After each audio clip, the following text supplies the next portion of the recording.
Dating is pretty cooked. From the male perspective, it is really cooked.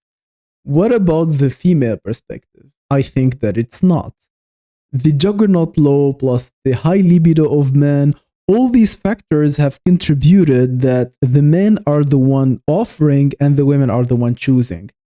That's how the situation is. I will not develop on this much on this video. You just have to accept. Or every man, if you're honest, you just know that you are the one offering and the girls are sitting and choosing, like, I want this, I want that, I don't want to go with this, I don't want to go with that. So I'm just going to assume that you accepted this position. Now that you accepted that women are the ones who are buying, I'm going to make a great analogy. But first, go put a like under the video, subscribe to the channel, write a comment. And now back to my analogy, which is basically a market. Since it's a dating market, I'm going to use a market for a product.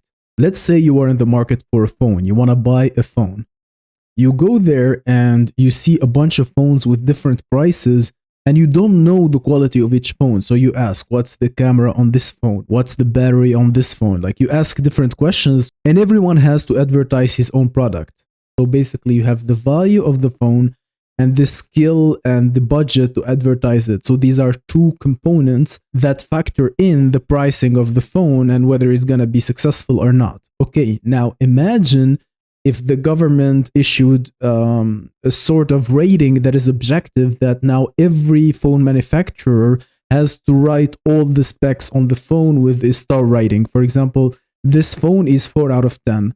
This phone is 10 out of 10. This phone is 9 out of 10. And accordingly, there are prices that go along with it, and people cannot lie anymore. They cannot hide anymore. So basically, you can just open a web page and select only show me 10 out of 10 phones. And now you have only the best phones relative to their price. Let's say I want to pay $500 for a phone, and then the computer will show you the single best phone for that price. And you can just buy it without wasting time on looking some other phones, without having to compare them yourself. Actually, it's quite how it became right now. Like, everyone just watches reviews on what's the best phone to buy at this price range, and then everyone just buys that phone. That is optimization. That is a good thing for the consumer. So if you want to buy a phone, you are better off in the second type of market where everything is regulated, where everything is clear, rather than going to the market and not knowing anything. You have to be a phone expert in order to get yourself a good deal, which is a big investment. Like, you don't want to become an expert in every field you want to buy something from. Okay, now how does this relate to dating? That is the exact position of women. They go to the dating market. Before, like, there were different men, and the men had the room to advertise themselves. Basically, a lot of people would call it fake it till you make it, but a lot of people had some wiggle room in which they could make themselves appear better than what they actually are. So let's say a man does not have a lot of value, because again, if you have the value, you don't need to advertise, you just sit and girls would approach you, okay? But if you do not have the value, you had like some room to, show off a little bit, like make yourself seem better than what you actually are, and it could work. Now it doesn't anymore. Why? Because there are so many screening processes, which are social media, your dating app, your profile. Like, if she sees your profile first, it means that you have a good ELO score, that you were shown first and stuff like this. So there is already these process of selections that, I mean, girls have eyes, like they can see that you have superior genetics. But other than that, they can see that you are socially wanted. So that eliminates even more need for advertisement, because now she can see your physical value, like the genetics you have, and then she can also have your social value. Like, she can check up your profile on the internet, and she can already know what you do for a living, how much money you have, if you have friends or not. All these information that used to take her dates, weeks and months, in probably like during which she could get attached to you by just talking to you. Now she doesn't have to do any of that. She can just check you up online. Now, what is the next step? You get to meet her. And this is the part I wanted to talk most about in the video. So basically, she have done all her due diligent work before she met you, and now she meets you just to confirm if what she did, the research she did, is right or not. So now she's gonna shit test you like crazy. She's gonna bombard you with shit tests after shit tests just to confirm if you are the kind of guy who gets girls usually. Like, she wants to see if you are that guy or you're not that guy. Now, let's say you are used to game, you know how to talk to girls, and you pass this shiz test, which is basically you just tell her like, listen, I'm not gonna do this, you're being annoying, and then you stand up, and then she's like, oh, please stay, I'm sorry for scaring you away, I'm gonna try to control myself, some bullshit like this, okay? Because let's say now if you were the phone, it was that moment that you confirmed that you are the 5-star phone, like you are 10 out of 10 rating, okay? Now that you know, for example, if this was a phone, right, that this is the best phone for this value, you will never be happy buying a phone that is worse than this. Maybe like your top 3, okay? Maybe like this is the best phone at this budget, this is the second best. If you don't find this in your era, get this one. Okay, so now these 3 phones, maybe if you get any one of them, you'll be happy, but definitely you are not going to be happy getting one that is off the list. So if the girl have found out that this guy is actually the best guy she can get in this place or whatever, she's gonna chase him like crazy. And that's how the whole dating market works. So for a guy who is not selected in the first place, he does not even need to know all this information, because teaching a sub 5 how to pass shit tests will be like teaching advanced quantum physics to someone who failed school. Like, yeah, you're not gonna use that. You're not even gonna get an opportunity to use this information.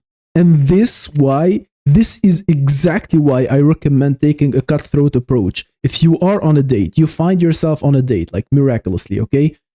And you feel that it is an oofy doofy situation, so she's asking you how much you make, she's trying to buy expensive stuff on purpose, like she's looking at the menu and she's getting, even like you met for coffee, she's getting like some sort of dessert, like you're in there to get coffee and she's suddenly ordering a glass of water, like like not a tap water, but like a bottle of water, and then she's getting some dessert and she's like, I don't know, like just trying to test your oofy doofiness instead of testing how attractive you are to women.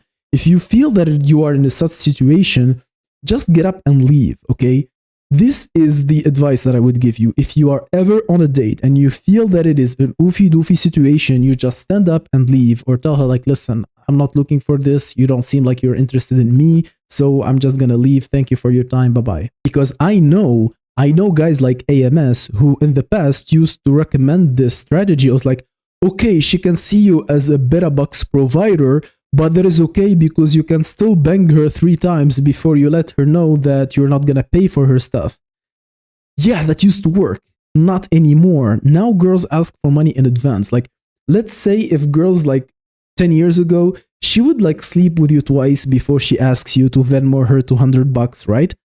Now she's like, before she even kisses you, she's like trying to make you spend money. Like you say like, hey, and she's like, well, I have financial issues, so I'm not dealing with these situations myself, guys. I'm just learning from the internet that they are really getting to this point, like where they're asking for money right away. Like they're not giving in anything. They're not investing in you at all. And they're already asking you for money. Probably helped by the fact that there are like OnlyFans and all these sort of simp services. But since the beta bucks cannot get you anything, I mean, unless you're gonna beta bucks all the way, right? Unless like you're gonna tell her like, okay, you want me to spend on you money, let's get married and stuff like this. Even though like marriage in the West cannot force a woman to sleep with you regularly, which defeats the whole purpose of marriage. But then, I mean, I'm not gonna fix the West myself, right?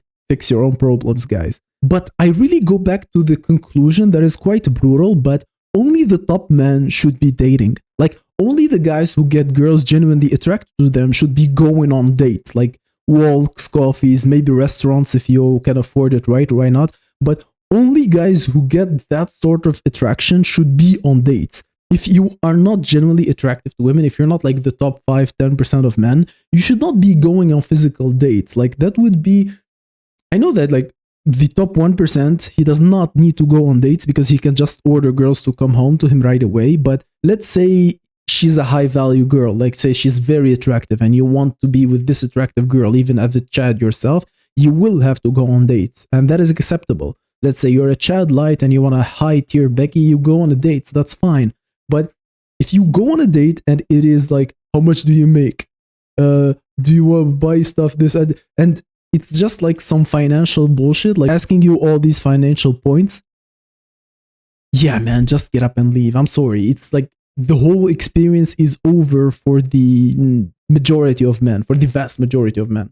It is what it is. I did not make it that way. And I think like, honestly, guys, if the situation was reversed, if men were like selecting, if we were buying, we would do the same thing. Like, for example, I think we would do this. We would all like, it's not like women gather and make decisions, but it just collectively happens slowly. I think what men would do, what we will stop dating women who wear makeup. So basically, we will be like, okay, no makeup anymore. So any girl who wears makeup will not find a guy to date, which will result in like the girls who are not genetically attractive be filtered out like little by little. So I will not go on a date with the girl who's using a lot of makeup, and you will be like, oh, I'm not going on a date with a girl who uses a lot of makeup, and then the makeup disappears. Why? Because makeup is an advertisement tool. It's not like, remember guys, the phone thing, the real value plus the advertisement value. So the makeup for women is the advertisement value, and for men it is the game part, like where you could game, where you could make yourself look better than what you actually are, or where you could like show off personality, confidence, social skills, stuff like that. That gets diminished to zero because everything is now on the part that is like the value of the product. Women know exactly what you're made of, and they're gonna get exactly what they want. They're gonna try, at least, like they're gonna go for what they want, for the guy who carries the value, not the guy who can necessarily present himself better than the others. But yeah, it would be a great reality to live in, right? If we could be the ones choosing and like, yeah, I'm not gonna be dating any girl who wears any makeup. It would be great. Sadly, it's not the case. This was Guidance Vault, and I'm retreating.